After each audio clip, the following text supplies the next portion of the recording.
And Sean, now this series is tied at 2-2. If I told you going into Dallas when the Suns were up 2-0 in the series, would you have imagined that we would be here now and what we're seeing? I mean, really, no.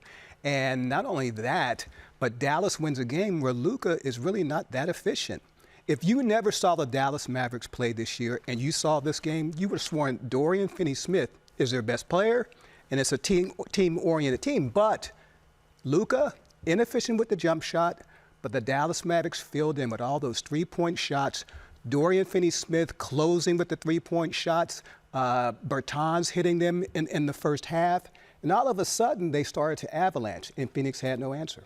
Yeah, we tried to figure out, okay, when's the last time that Dallas hit 20 or more threes in a game? In the first round, when they hit a franchise playoff record 22. Dorian Finney-Smith was one three-pointer away from tying the franchise record by singular player. But Luka, like you said, 1 for 10 from three-point range. The non-Luka members of the Mavericks, 19 for 33. We always hear Shaq and Chuck talk about, oh, the others. We need a game from the other. This was that game for the Dallas Mavericks. Dorian Finney-Smith, the leader of those others in this game. But all those other guys really stepped up in a night where Luka was off. Yeah, I mean, you had all the mothers around the country getting flowers, and Dorian Finney-Smith also got some flowers. And you can pass them around. You see Bertans there hitting shots.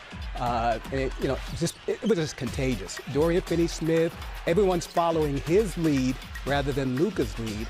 And, look, I mean, when the Mavericks are playing like this, they look pretty good. But, of course, how much of this can they sustain from this game to the next?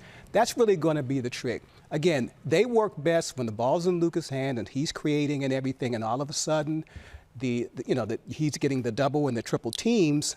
But Phoenix said, you know what? We're going to leave some of his teammates open and let them beat us. Well, that was their choice.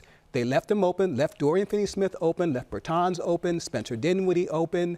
And all of a sudden, that strategy backfired on Phoenix. It's easy to talk about how the Mavs heated the Suns up from three-point range. But defensively, that was a different level because it's becoming consistent now.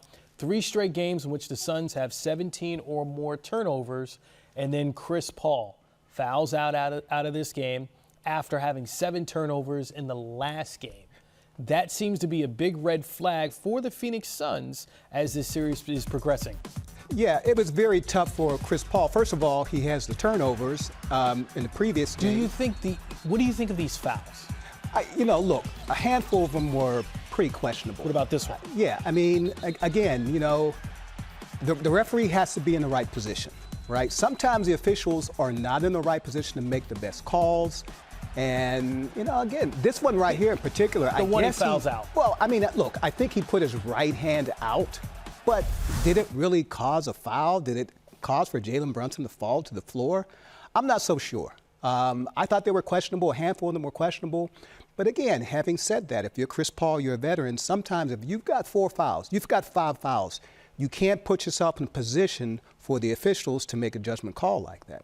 Yeah, for Chris Paul, 4 fouls in the first half, played just 23 minutes, had picked up that 5th foul 3 minutes into the second half. I mean, he was really limited by that foul trouble.